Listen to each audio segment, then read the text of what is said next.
Pace, frați și surori, fiți binecuvântați de Domnul.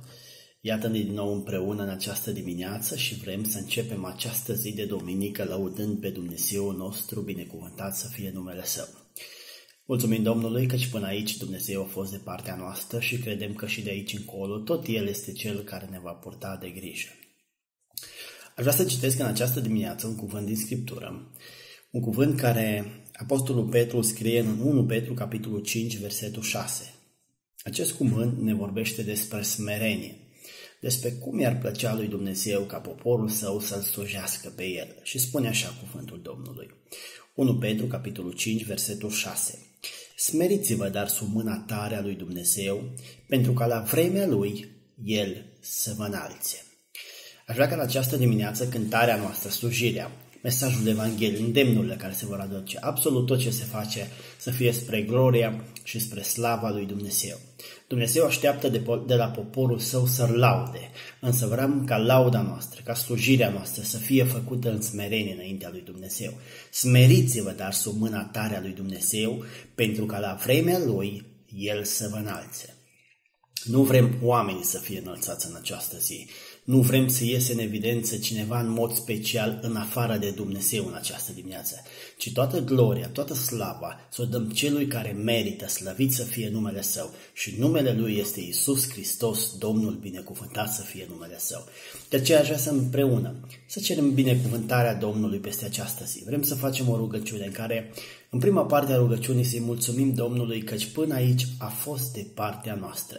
Dumnezeu ne-a purtat de grijă, Dumnezeu ne-a purtat în carul Său de biruință, slăvit să fie numele Său și merită Dumnezeu să-i aducem închinarea noastră, merită Dumnezeu să-L lăudăm prin cântarea noastră, merită Dumnezeu să fie lăudat prin poezia din această zi, prin mesajul Evangheliei, prin absolut tot ce se face în această dimineață, merită Dumnezeu să fie lăudat. De aceea aș vrea să facem o rugăciune cu toți împreună.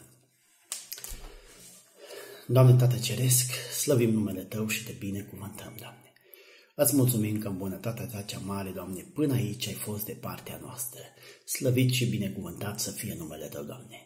Îți mulțumim, Doamne, că Tu ești Cel care ne porți în carul Tău de biruință, Doamne. Îți mulțumim că Tu te îngrijești în fiecare zi de pâinea care ne stă înainte, Doamne. Îți mulțumim pentru sănătatea pe care ne-ai dat-o, Doamne Dumnezeule. Îți mulțumim că ești Cel care dai biruință poporului Tău, Doamne. În această dimineață, Doamne, așa cum cuvântul Tău ne învață, Doamne, vrem să ne smerim înaintea Ta, Doamne, și vrem ca tot ce facem să fie spre lauda și spre gloria numelui Tău, Doamne Dumnezeule. Ne aducem aminte cu bucurie, Doamne Dumnezeule, de ziua când ne-ai chemat la Tine, Doamne. Îți mulțumim că ne-ai făcut copiii Tăi, Doamne. Îți mulțumim că facem parte din poporul Tău, Doamne Dumnezeule. Te rugăm, Doamne, să ne ajuți, Doamne, ca noi împreună cu casele noastre, Doamne, să Te slujim pe Tine, Doamne, împreună cu copilașii noștri, Doamne, să lăudăm numele Tău în orice vreme, Doamne. Îți mulțumim pentru toate lucrurile, Tată, și Te slăvim, căci ne-am rugat în numele lui Iisus Hristos. Amin. Dragilor, așa cum spuneam, vrem ca în această dimineață slujirea noastră să fie în smerenie înaintea lui Dumnezeu și nu doar în această dimineață. Însă versetul acesta pe care l-am citit ne vorbește așa de frumos despre smerenie. Și Apostolul Pavel, în Cartea Romanilor, în capitolul 12, cu versetul 3, spune așa: prin harul pe care mi-a fost dat, eu spun fiecăruia dintre voi să n-aibă despre sine o părere mai înaltă decât se cuvine, ci să aibă simțiri cumpătate despre sine, potrivit cu măsura credinței pe care a împărțit-o Dumnezeu fiecăruia, binecuvântat să fie numele Său. Să nu avem o părere mai înaltă despre noi, ci fiecare dintre noi să-L vedem pe aproapele nostru mai mare decât noi. Astfel, vom fi plăcuți înaintea lui Dumnezeu. Astfel Dumnezeu va privi cu bucurie spre noi, frați și surori. Dumnezeu să ne binecuvânteze. Domnul să ne ajute să fim ascultători Lui, Doamne, Domnului, și cântarea noastră și tot ce facem în această zi să fie spre gloria și spre slava lui Dumnezeu. Spune cuvântul Domnului despre Dumnezeu nostru că El locuiește în locuri înalte și în sfințenie, dar este cu omul zdrobit și cu omul smerit. Fii un om smerit, fii un om care îl lauzi pe Dumnezeu, fii un om care slujirea ta să nu dorești altceva decât să scoată în evidență pe Dumnezeu. Să fii omul, să fii persoana, să fii fratele, să fii sora, să fii tânărul, să fii copilul care în inima ta întotdeauna să fie dorința aceasta ca Dumnezeu să iese în evidență, binecuvântat să fie numele Său. Rămâneți în continuare cu noi și ne rugăm ca Dumnezeu să binecuvânteze pe fiecare în parte, fiecare care în această zi își aduce jertfa înaintea lui Dumnezeu. Domnul să vă binecuvânteze și Domnul să ne binecuvânteze pe toți. Amin.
Mi-ai fost, Doamne, ajutor, Tu întotdeauna. Mi-ai fost sprijin tuturor când bătea furtuna. Mi-ai fost ancoră la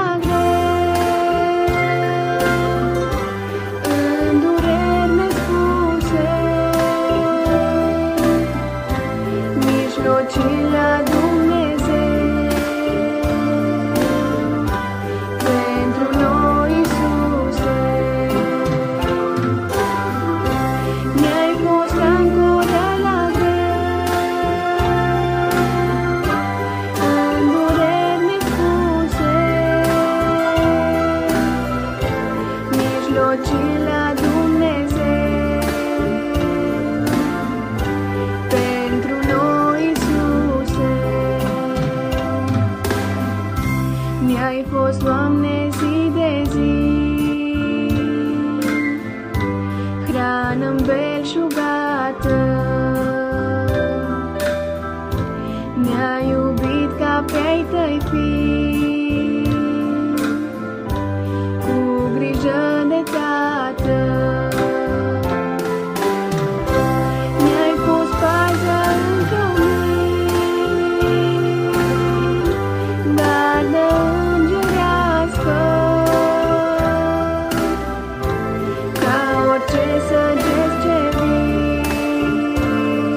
ceilalți din vecini, neclintiți și tare, bun și blând cu ai tăi copii, plin de îndurare. Ești un râu de apă sfânt, dătător de viață. Ești un har pentru pământ, în orice dimineață.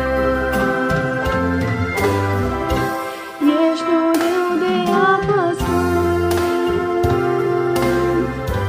dătător de viață.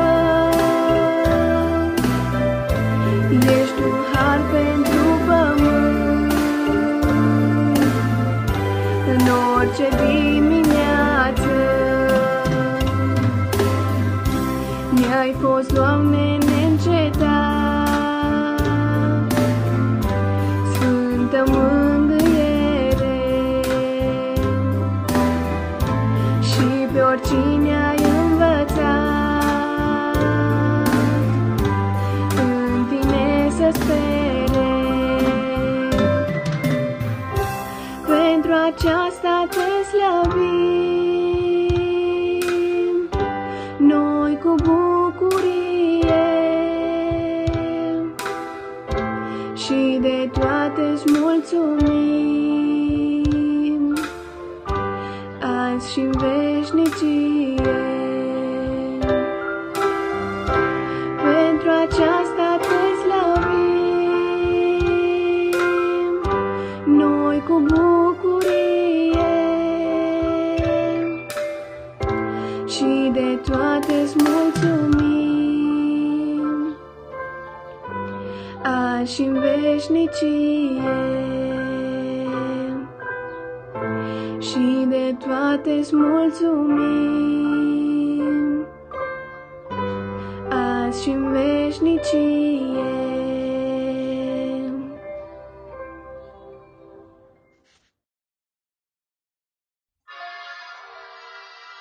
Slăvit să fie Domnul! Mi-ai fost vecin și cum se cade. Nu ne-am certat, nu ne-am urât. Mi-ai fost prieten ca un frate. De ce n-ai spus că sunt pierdut? Aveam încredere în tine și nu știu al vecin la fel. Știai de Dumnezeu prea bine. De ce n-ai spus nimic de el? Vecine bun, vecine dragă, o vorbă doar de mi-ai fi spus. Ce fericit aș fi în slavă și cum ți-aș mulțumi de sus. Dar vai, am stat pe aceeași stradă și mă știai că-s păcătos.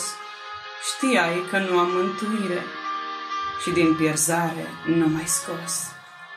Când te chemam la băutură, spuneai că ești prea ocupat. De ce n-ai spus atunci în față că ce făceam era păcat? Dacă veneam târziu acasă, dădeai din cap când mă vedeai. Puteam să strig, să cânt, să urlu, tu tot nimica nu ziceai. Și mă gândeam, vecin ca tine în toată lumea nu găsesc. E bun, simpatic, nu se ceartă. Cu așa vecin să tot trăiesc. Ai vrut să pari doar cum se cade, doar respectat și bun vecin. Dar tu mergeai pe calea dreaptă, iar eu pe calea de venin. Nimic acum nu mai pot face, primesc pedeapsa mea în iad. Dar nu uita că sunt aici, că m-ai lăsat mereu să cad. Spune de acum la toți să știe că ești salvat și mântuit. Să nu faci cum mi-ai făcut mie, să ascunzi că ești un pocăit.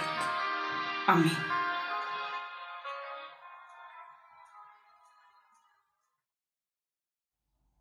Pace, frați și surori din Betel Coslada! Îi mulțumim Domnului că încă o dimineață am putut să venim cu toții prin această plataformă virtuală să ne închinăm Domnului. Aș vrea să aduc și eu un îndemn la rugăciune care se găsește în Luca, capitolul 12, versetele 22, 23 și 24. Iisus a zis apoi ucenicilor săi: de aceea vă spun, nu vă îngrijorați cu privire la viața voastră, gândindu-vă ce veți mânca, nici cu privire la trupul vostru, gândindu-vă cu ce vă veți îmbrăca. Viața este mai mult decât hrană și trupul mai mult decât îmbrăcămintea. Uitați-vă cu băgare de seamă la corp. Ei nu seamănă, nici nu seceră, n-au nici cămară, nici grănar, și totuși Dumnezeu îi hrănește. Cu cât mai de preț sunteți voi decât păsările. Amin. În aceste 3 versete găsim o afirmație foarte frumoasă și foarte clară, că Dumnezeu se va îngriji de noi, de mâncare, de sănătate, de îmbrăcăminte. Și cum nu trebuie să ne îngrijorăm de nimic, cum zice în versetele 25 și 26. Și apoi, cine dintre voi, chiar îngrijorându-se, poate să adauge un cot la lungimea vieții lui? Deci dacă nu puteți face nici cel mai mic lucru, pentru ce vă mai îngrijorați de celelalte? De aceea, cum se poate afirma aici, nu putem să facem noi nimica. De aceea, în următoarea rugăciune, vrem să mergem la Dumnezeu și să spunem: Doamne, eu nu știu cum vrei lucra, dar te rog frumos, lucrează, dăm credință ca să pot să merg înainte, să pot să stau lângă tine, să pot să ascult de glasul tău când îmi vorbești. De aceea, în următoarea rugăciune, merge la Dumnezeu să-i cerem credință, ca să putem să stăm lângă El în veci de veci. Amin.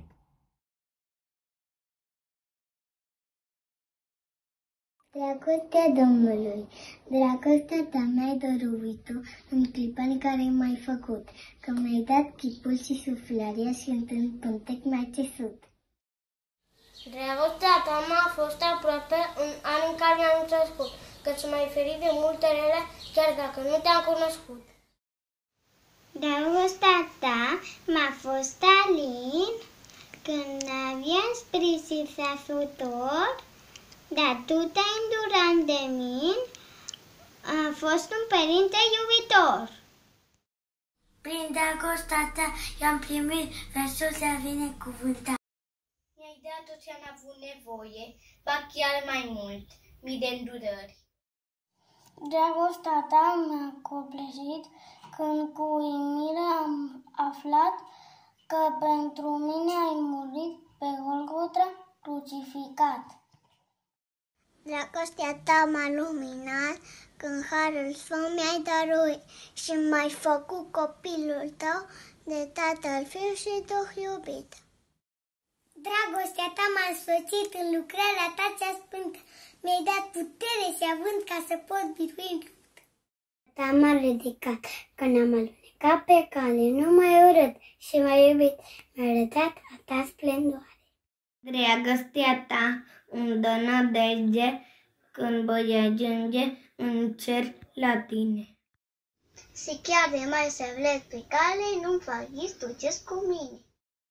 Dragostea ta mă va conduce în paradisul minunat, unde voi fi cu tine în glorie prin Duhul slavă transformat. Amin.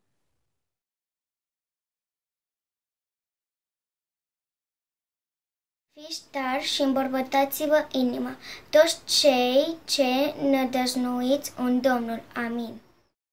Pentru ce te năminezi suflete și gem înăuntru meu? Nădăjduiește în Dumnezeu, căci iarăși îl voi lăuda. El este mântuirea mea și Dumnezeul meu. Amin. Bucurați-vă în nădejde, fiți răbdători în necaz, stăruiți în rugăciune. Roman 12:12. Iată ochiul Domnului privește peste cei ce se tem de El, peste cei ce nădăjduiesc în bunătatea Lui, ca să le scapă sufletul de la moarte și să-i țină cu viață în mijlocul foametei.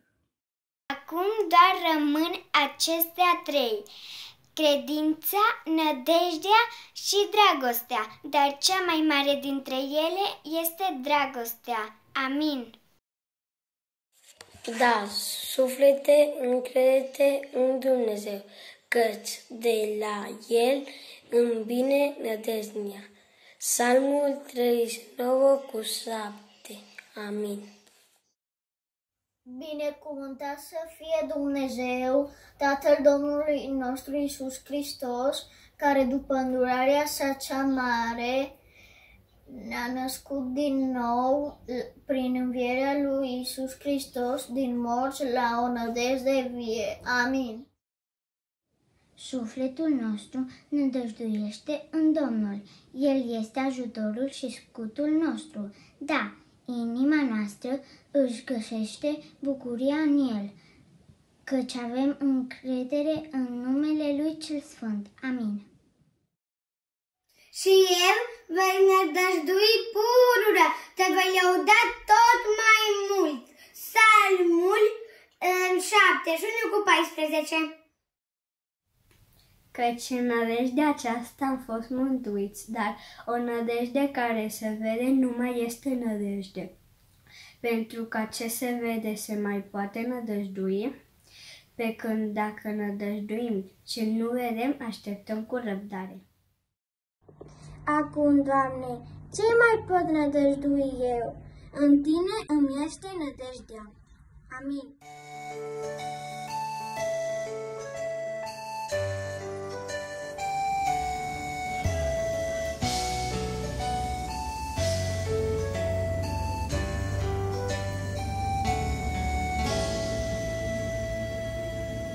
Si tú sientes algún barullo y no sabes qué es un ángel llegando aunque no lo ves para acercar nuestras oraciones a Dios.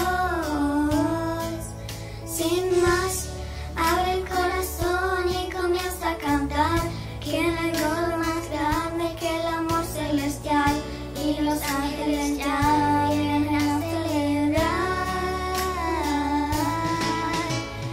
Sí, vuelan los ángeles en el lugar, en medio de todos y sobre el altar, trayendo las manos llenas de bendiciones.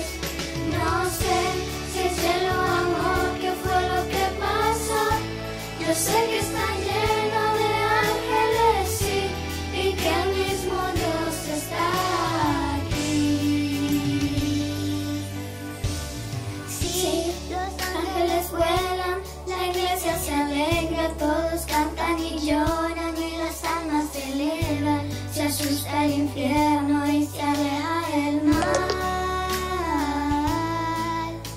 Siente un ruido de alas, los ángeles vuelan.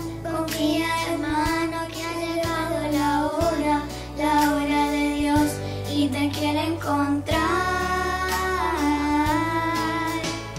Sí, vuelan los ángeles en el lugar, en medio de todos y sobre el altar, trayendo las manos llenas de bendiciones. No sé si el cielo amó, qué fue lo que pasó.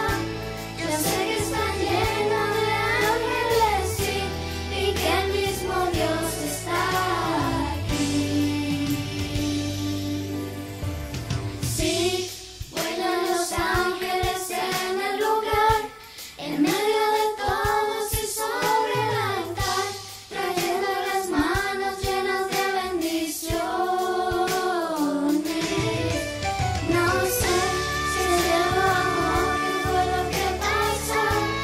Yo sé que está lleno de ángeles, sí, y que el mismo Dios está aquí.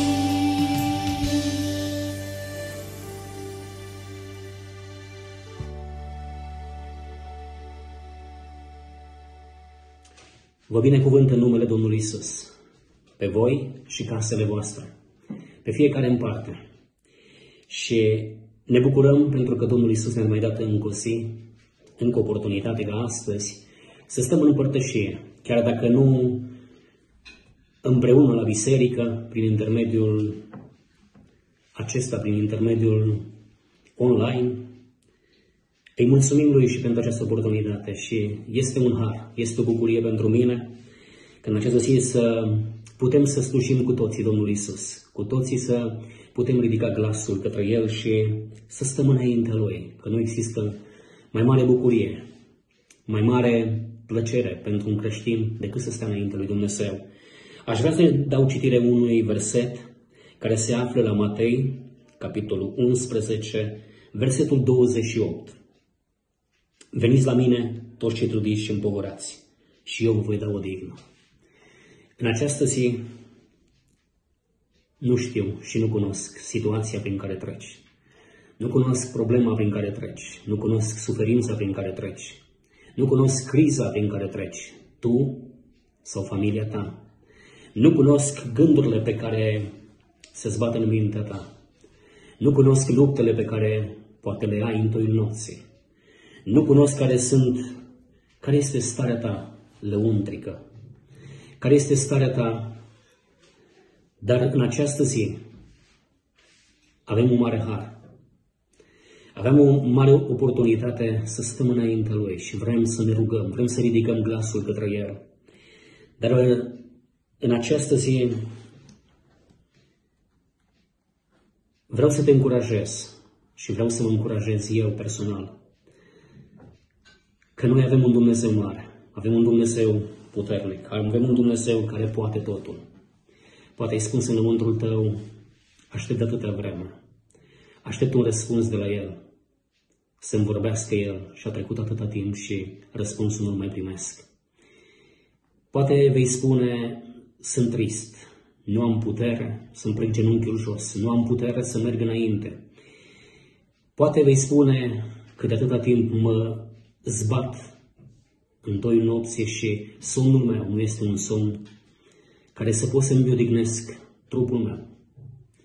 Dar în această zi stăm înaintea, așa cum am spus, înaintea unui Dumnezeu mare și unui Dumnezeu puternic, care astăzi ne face o chemare și ne cheamă la El. Ne cheamă la El să venim cu viețile noastre, să venim cu problemele noastre, să venim cu întrebările noastre, să venim cu starea noastră, să venim cu slăbiciunile noastre, să venim la El așa cum suntem. Poate ai căzut, poate ai fost înfrânt, poate te afli într-o situație și când vrăjmașul a sărit în inima ta, în gândul tău, că nu mai poți fi iertat, că poate nu mai este pentru tine nicio șansă, nu vezi că nu mai vine pentru tine rezolvarea, poate în situația prin care trece lumea, pământul întreg și fiecare familie în parte trece printr-o perioadă grea și spui și tu, la fel sunt și eu, mă văd că nu mai pot ieși, mă văd că nu pot găsi o rezolvare, nu pot găsi o portiță de a ieși din această situație și te vezi înfrânt. Ce este atât de minunat? Că avem un Dumnezeu puternic.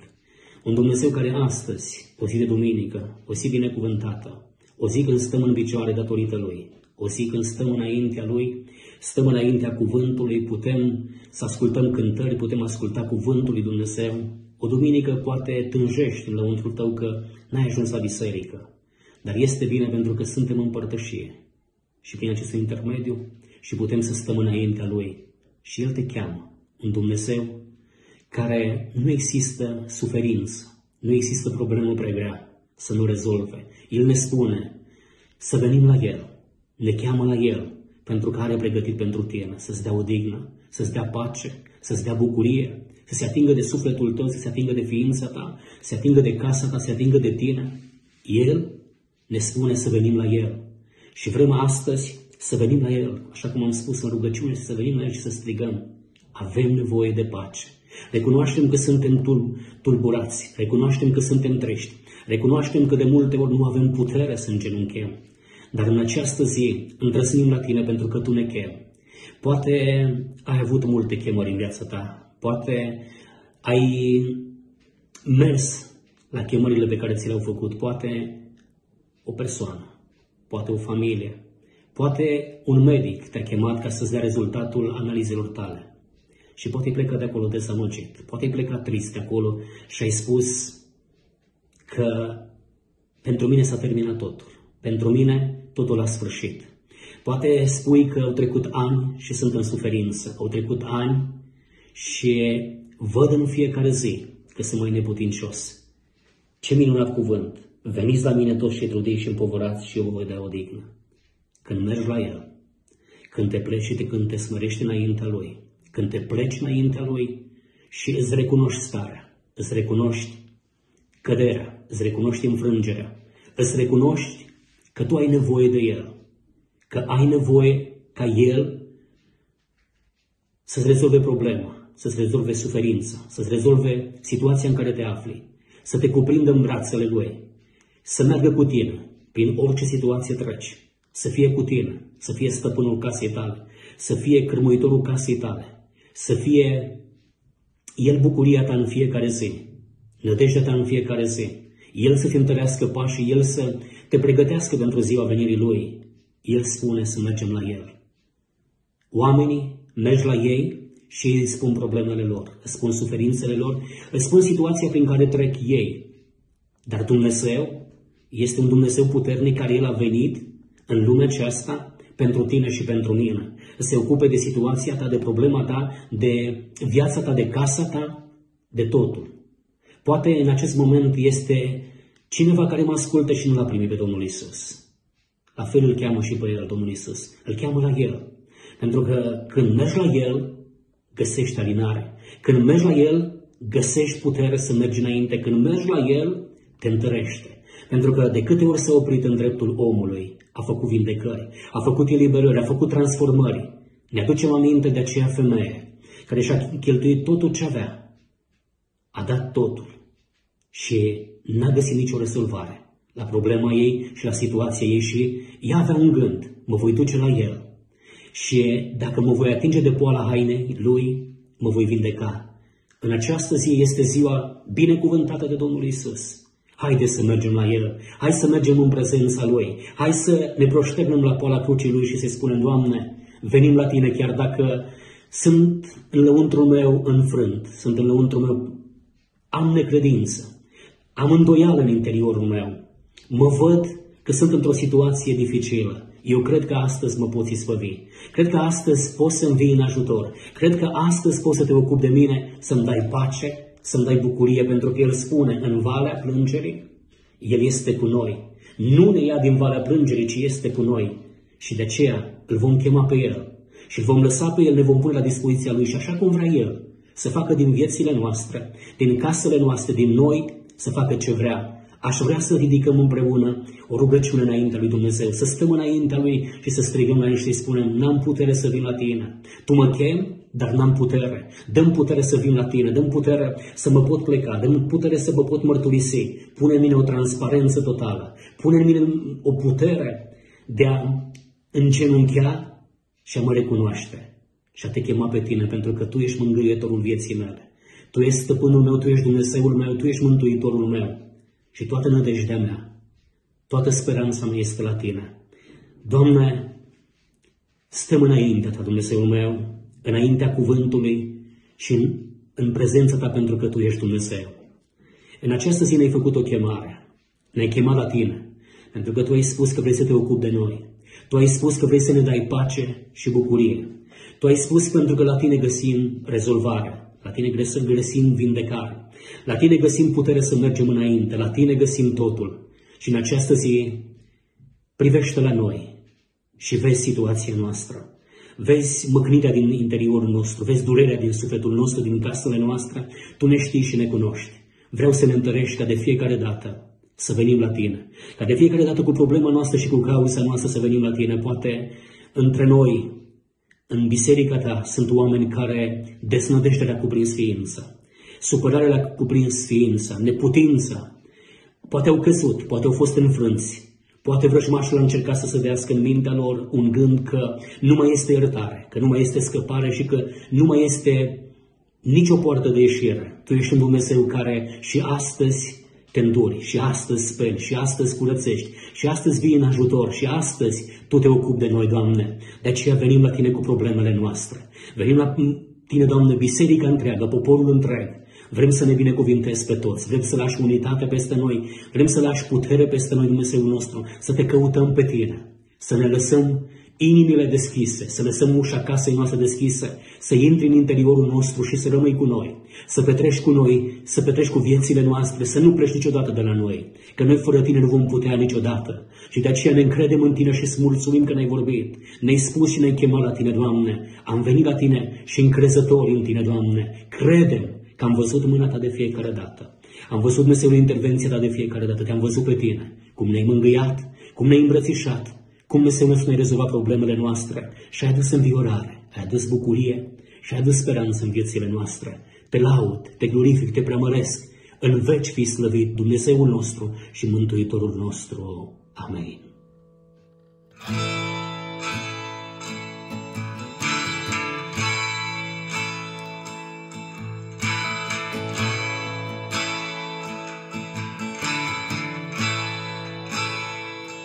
Eu te iubesc, mila ta e nesfârșită, zi de zi tu mă ții în mâna ta, din zorii dimineții și până când ador, vreau să cânt bunătatea ta. Căci tu mereu ai fost cu mine, tu mereu ai fost atât de bun, și cât eu voi avea suflare, vreau să cânt bunătatea ta. Cu vocea ta m-ai condus prin încercare și noaptea grea lângă mine tu ai fost. Noi te avem ca tată, te știm ca prieten bun, am trăit în bunătatea ta. Căci tu mereu ai fost cu mine, tu mereu ai fost atât de bun, și cât eu voi avea suflare, vreau să cânt bunătatea ta. Iisus, mă copleșești cu bunătatea ta. Iisus, mă copleșești cu bunătatea ta. Mă aplec acum, ție mă închid, cu totul mă predau. Iisus, mă copleșești cu bunătatea ta. Iisus, mă copleșești cu bunătatea ta.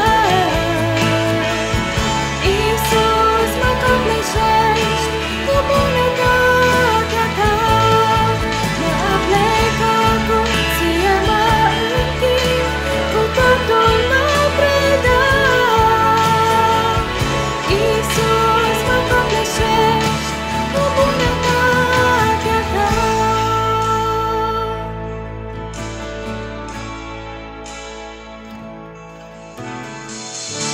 Căci tu mereu ai fost cu mine,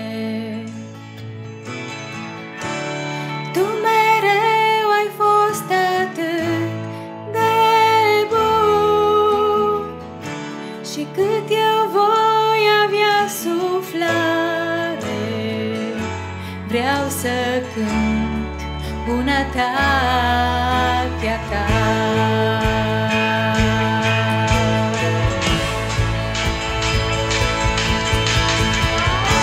Căci tu mereu ai fost cu mine,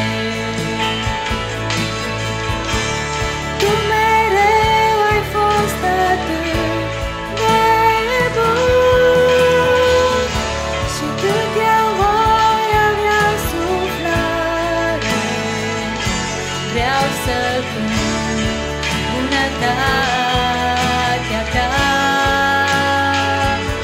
Vreau să cânt bunătatea ta.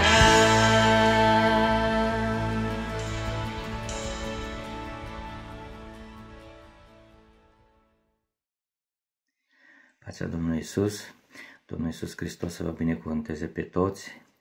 Iubiții mei, vin înaintea dumneavoastră după o perioadă destul de delungată, datorită acestei plăgi, acestei pandemii pe care Dumnezeu a îngăduit-o să vină peste lumea întreagă și acum, când suntem spre sfârșitul acestei perioade, acum când suntem în punctul de a ieși din această perioadă de carantină, aș dori să vin înaintea dumneavoastră cu o motivație, cu un îndemn foarte serios și aș dori ca Bunul Dumnezeu să ne ajute pe toți să ne putem face o evaluare reală, sinceră, înaintea lui Dumnezeu a timpului acesta petrecut pe care Dumnezeu ne l-a îngăduit. Chiar dacă pentru unii a fost un timp greu, dificil, dureros, un timp care pentru unii a produs suferință, întristare, lacrimi, totuși din punct de vedere spiritual să știți că a fost pentru noi o binecuvântare din partea lui Dumnezeu, un dat din partea lui Dumnezeu, pentru că am putut, iubiții mei frați și surori, în aceste 60 de zile, fiecare personal, iubiții mei frați și surori, să ne apropiem de Dumnezeu, să-L căutăm pe Dumnezeu, să ne revizuim viața, să ne facem o evaluare a trăirii noastre personale, familiare, relația cu Dumnezeu, relația cu biserica și Bunul Dumnezeu, să ne atingă mintea și numai prin Duhul Sfânt ca în urma acestui mesaj fiecare să putem să luăm o decizie în dreptul nostru. În sensul acesta doresc să citesc câteva versete din cuvântul lui Dumnezeu din cartea profetului Isaia, capitolul 55, voi citi versetele 6, 7 și 8, unde cuvântul Domnului spune în felul următor: căutați pe Domnul câtă vreme se poate găsi, chemați-L câtă vreme este aproape, să se lase ce rău de calea Lui și omul nelejuit să se lase de gândurile Lui, să se întoarcă la Domnul care va avea milă de el, la Dumnezeul nostru care nu obosește iertând, slăvit să fie numele Domnului. Iubiții mei, profetul Isaia lansează acest apel către poporul Israel în perioada când ei erau în robia babiloniană. Destul de greu pentru ei să-L caute pe Dumnezeu, dar pentru noi Dumnezeu, cred că din partea noastră El are alte pretenții, pentru că ne-a pus la îndemână 60 de zile de libertate când am stat acolo în casă și am putut să-L căutăm cu toată inima, cu toată sinceritatea, cum am vrut noi. Asta depinde de fiecare dintre noi, cum am făcut-o și ce înțeleg eu, de exemplu, din primul verset pe care l-am citit: căutați pe Domnul câtă vreme se poate găsi, chemați-L câtă vreme este aproape. Eu înțeleg de aici, iubiții mei, frați și surori, că și noi trebuie să-L căutăm pe Dumnezeu atâta timp cât încă mai avem promisiunea răspunsului lui Dumnezeu la rugăciunile noastre, la dorințele noastre, la problemele noastre, la cauzele și la starea noastră. Pentru că, iubiții mei, frați și surori, să știți că timpul căutării lui Dumnezeu, conform acestui cuvânt al său, este limitat. Să știți, astăzi, spune cuvântul lui Dumnezeu în altă parte, dacă auziți glasul lui Dumnezeu, nu vă împetriți inimile, ziua de mâine nu este a noastră. Până astăzi, în această perioadă, am avut posibilitatea să-L căutăm pe Dumnezeu, să ne apropiem de Dumnezeu. Apoi, iubiții mei, frați și surori, să știți că timpul căutării lui Dumnezeu este, așa cum am spus, limitat și va veni o vreme când El, dacă amânăm și amânăm, ne-a pus timp la dispoziție și nu l-am căutat, va veni o vreme când El nu se va mai lăsa găsit de noi și Domnul să ne păzească de lucrul acesta. Iubiții mei, Domnul ne-a dat posibilitate în această perioadă, așa cum spune aici în versetul 7, deci să se lase cel rău de calea lui și omul nelegiuit să se lase de gândurile lui, să se întoarcă la Domnul care va avea milă de el, la Dumnezeul nostru care nu obosește iertând. Iubitul meu, frate și soră, iubit tânăr, ai avut posibilitate în aceste 60 de zile să poți să-ți verifici viața, să vezi dacă nu cumva în viața ta există răutate, dacă în viața ta nu este ură, nu a fost părere de rău, vorbire, clevetire, nemulțumire, eu știu, atâtea și atâtea lucruri cu care ai putut să-L întristezi pe Dumnezeu, ai putut să-ți analizezi viața ta cum ai vrut tu. Dumnezeu ți-a pus la dispoziție acest timp binecuvântat, iubiții mei, frați și surori, ai putut să-ți verifici căile pe care, așa cum spune aici, să te lase cel rău de calea lui, pe ce căi ai umblat, pe ce drumuri ai umblat, ce atitudini, ce poziție ai luat față de Dumnezeu. Ai putut să te verifici în lumina cuvântului lui Dumnezeu, să vezi dacă nu cumva ai fost un om nelegiuit, adică care ai trăit împotriva legii lui Dumnezeu, ai încălcat legea lui Dumnezeu, ai fost un om poate imoral, ai fost poate un om răzvrătit, ai fost un om care l-ai întristat și l-ai supărat pe Dumnezeu prin viața și trăirea ta. Dumnezeu, iubitul meu, de asemenea ți-a dat posibilitate să-ți verifici într-un mod special la cei căsătoriți viața ta de căsătorie, relația ta soț-soție, părinți-copii, să-ți dependi bine trecutul, să vezi unde ai falimentat, unde ai greșit, ce se poate face, să încerci să îndrepți lucrurile, să încerci să iei hotărâri noi pentru Dumnezeu și ferice de noi dacă am făcut lucrul acesta, iubiții mei, frați și surori, pentru că Dumnezeu ne promite că dacă vom face lucrurile acestea și dacă am făcut lucrurile acestea, dacă am căutat, iubiții mei, frați și surori, pe Dumnezeu, pentru că aici spune Dumnezeu că să-L căutăm câtă vreme este aproape. Eu cred din toată inima că Dumnezeu a fost aproape toată această perioadă de fiecare dintre noi. Nu numai că a fost aproape, a fost în casele noastre, a fost în familiile noastre, așa cum îmi place mie să spun, camerele lui Dumnezeu au filmat pe fiecare clipă, fiecare minut, fiecare secundă a vieții noastre a fost filmată de Dumnezeu. Dumnezeu știe totul despre noi, ce am făcut în această perioadă în casele noastre.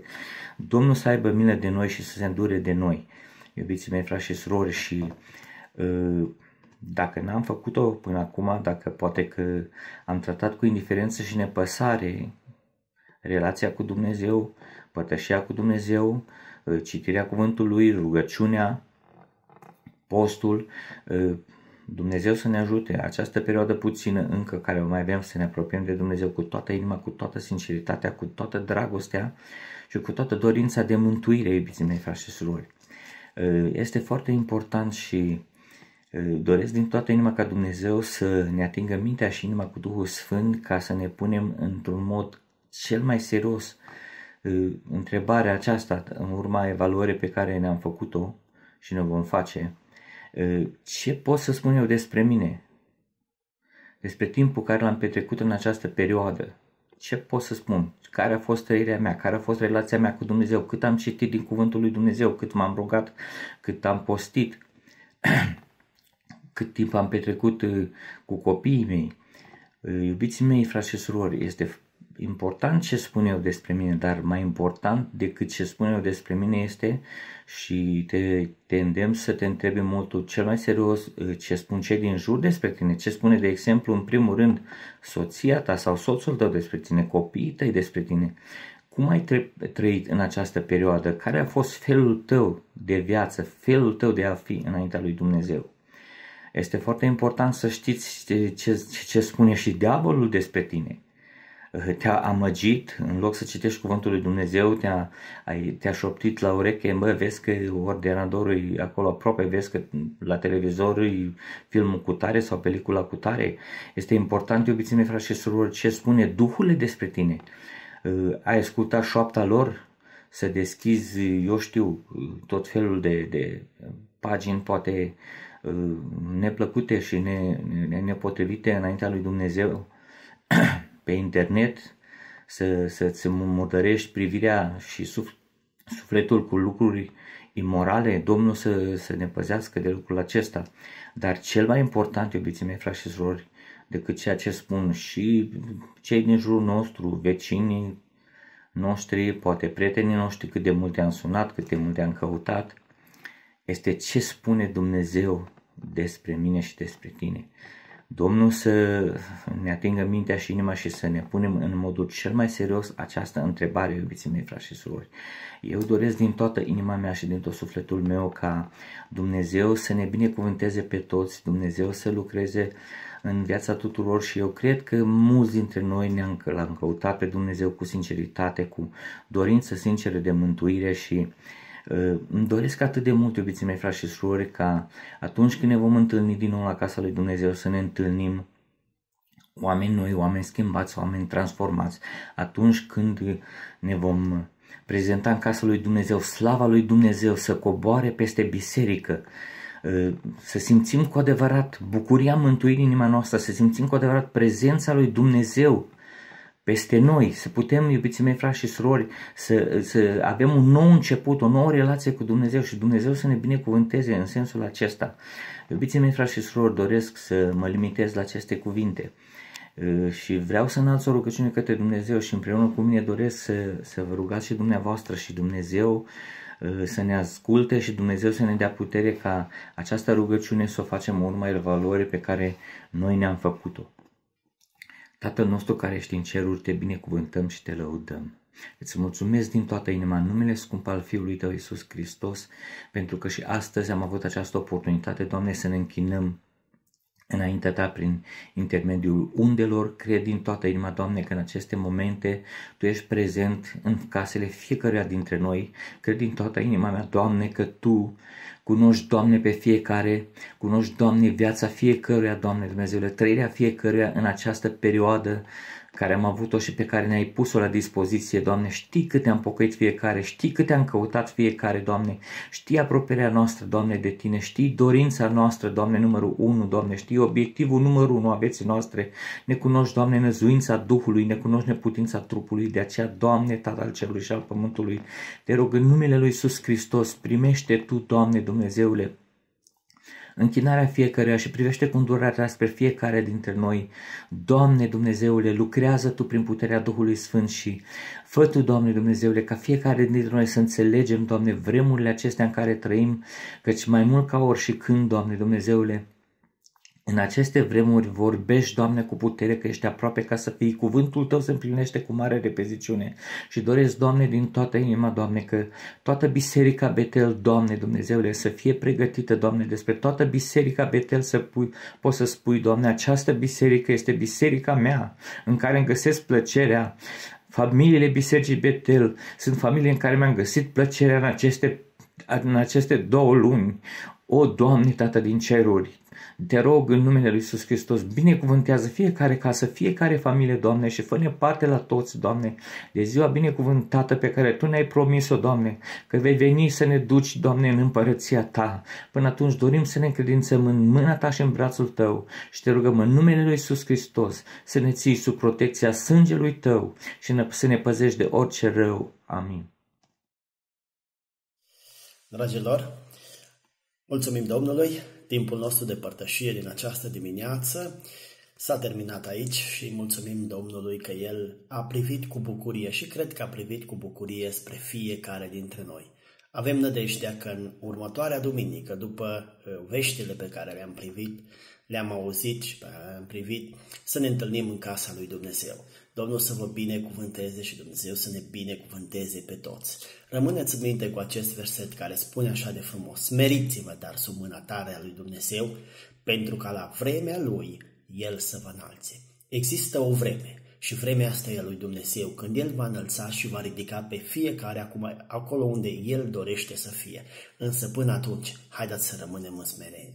Însă până atunci, haideți să rămânem în ascultare de Dumnezeu.